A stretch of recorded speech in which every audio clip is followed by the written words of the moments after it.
Good afternoon. Welcome to the Committee on Judiciary. We're starting right on time today, but we have done great due diligence in our discussions, so that's good.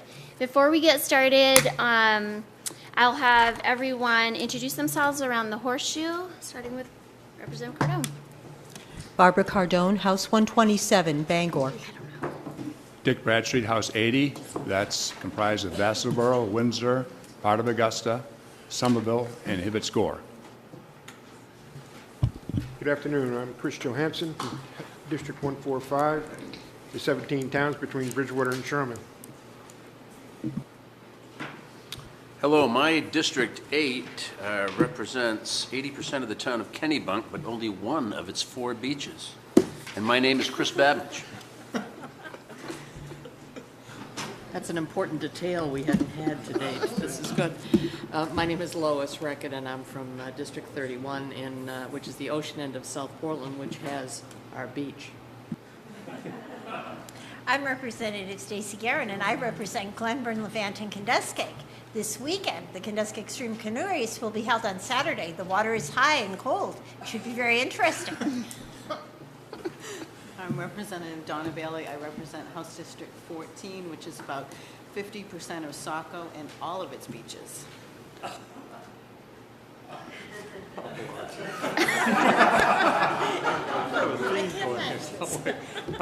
Roger Sherman, District 144, mainly Holton and Hodgson, but I do go to the Penobscot River and just stand down. Hi, my name is Dawn Hill, and I proudly represent Senate District 35, which is the very southern part of Maine. And since you're all putting it out there, I've got Ogunquit, York, Kittery, and then I come up the river, so I have a lot of beaches. Good afternoon. My name is Matt Moonen. I represent the west end of Portland, so 2 hospitals and a Sea Dog Stadium, but no beaches. And welcome. My name is Lisa Keim. I represent Senate District 18, which is much of northern Oxford County, and 2 communities in Androscoggin, and there's no ocean there at all. So today on our work session agenda, we have LD 896, an act to promote retention and recruitment of judicial marshals and sergeants. LD 677, an act to amend the laws governing post-conviction review in order to facilitate the fair hearing of all evidence in each case involving a claim of innocence. LD 197, resolution proposing an amendment to the Constitution of Maine to explicitly protect against sex discrimination. LD 771, an act to protect political speech and prevent climate change policy profiling. LD 903, an act to protect rights and privileges granted under the United States Constitution and the Constitution of Maine. So we will get started with LD 896, if you'd like to walk us through that, Peggy. Yes, thank you. This bill is, it's unallocated law, and it tries to catch up the law enforcement folks in the department, in the judicial branch, to some adjustments that had been made last year to salaries. So just to interrupt, Senator Hill. Thank you, Madam Chair. So we just wanted to save your voice, Peggy, because I'm going to make a motion to table this bill, and I just wanted the committee to understand why. Apparently, the union and the marshals are all at the bargaining table, and it's going well. Secondly, there's also a bill in criminal justice that incorporates all of the enforcement offices. So I think it would be prudent to table it for this time and see how that works out. We have a motion to table and a second.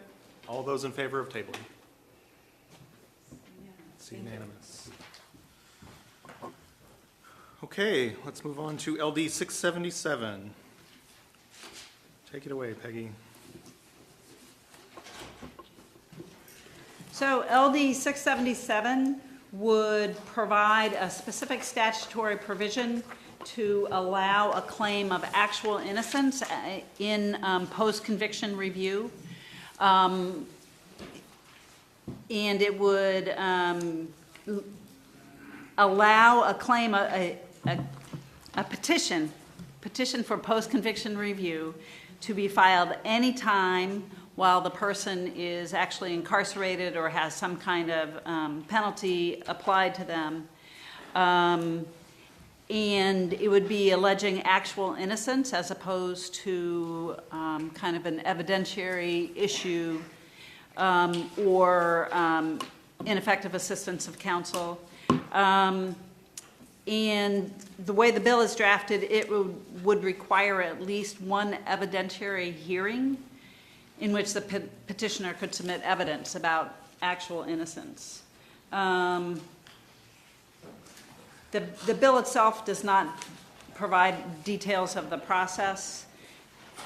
There are several other states that do have an opportunity to petition for a review based on actual innocence, not tied to DNA. We do have a separate chapter about post-conviction review relying on DNA evidence that's already in the custody of the state, but it hasn't been tested. And it's a pretty strict procedure to do that.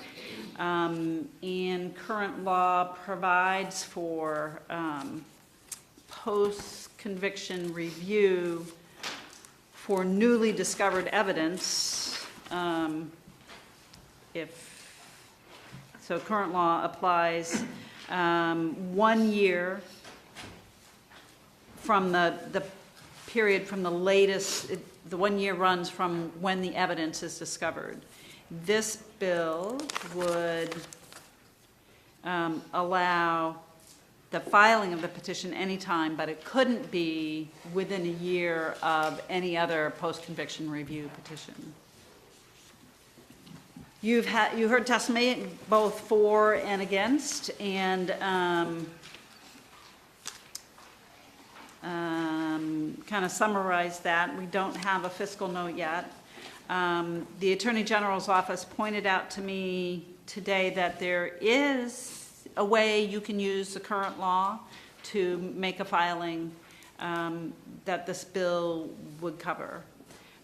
It's in section 2128B, and it's and I believe Lisa Marchese, who's the head of the criminal division, said that there's actually been a recent filing under this statute. So if you need more details about that, I'm sure she can fill you in. Let me know if you have questions. Or discussion? Representative Johansson. Is there anything for a claim of innocence at any time in the conviction or after the conviction? Could they petition the court to reopen that case? My understanding is right now the current law says it has to be within 1 year of having the evidence that would show actual innocence. So whether it's somebody's affidavit or recanted testimony or physical evidence that newly discovered, it has to be newly discovered, and they'd have to file that within a year of finding that. Yes, a follow-up. When that evidence is found at any time, 15 years down the road, they could petition the court.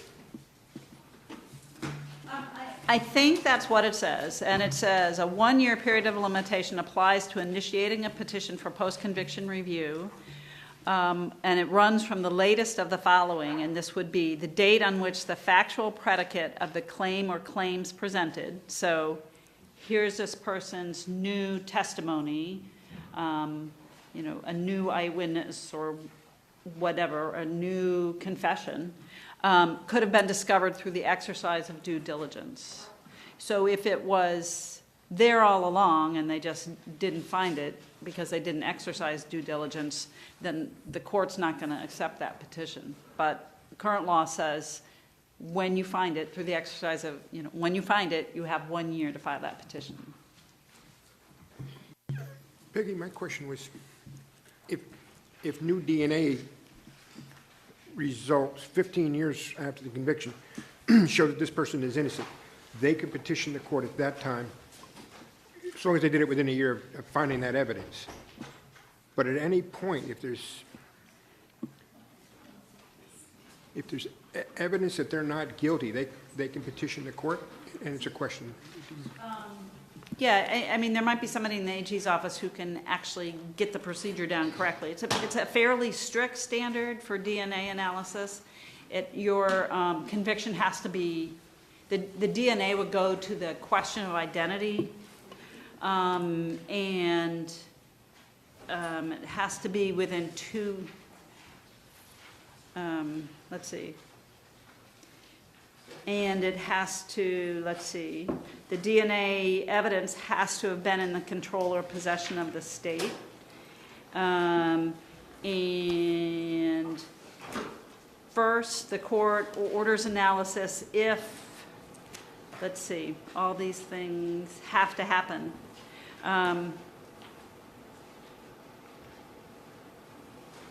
The identity of the person as the perpetrator of the crime that resulted in the conviction was at issue, and the evidence sought to be analyzed, or the additional information that the new technology is capable of providing regarding evidence is material to the issue of whether the person is a perpetrator of or accomplice to the crime that resulted in the conviction.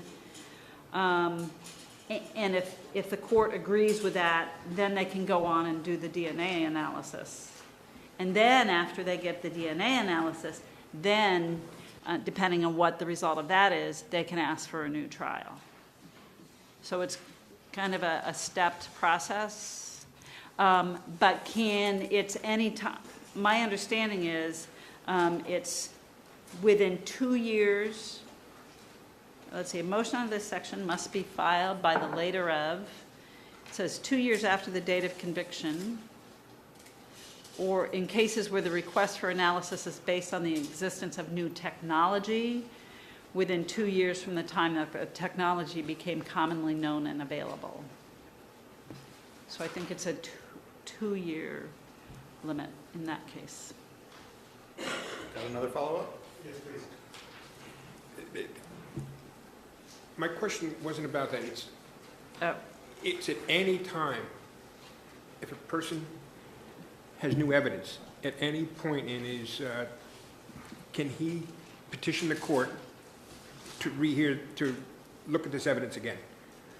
My point wasn't how much time. If it's new evidence, yes. Okay, thank you. That's my understanding. Representative Bradstreet.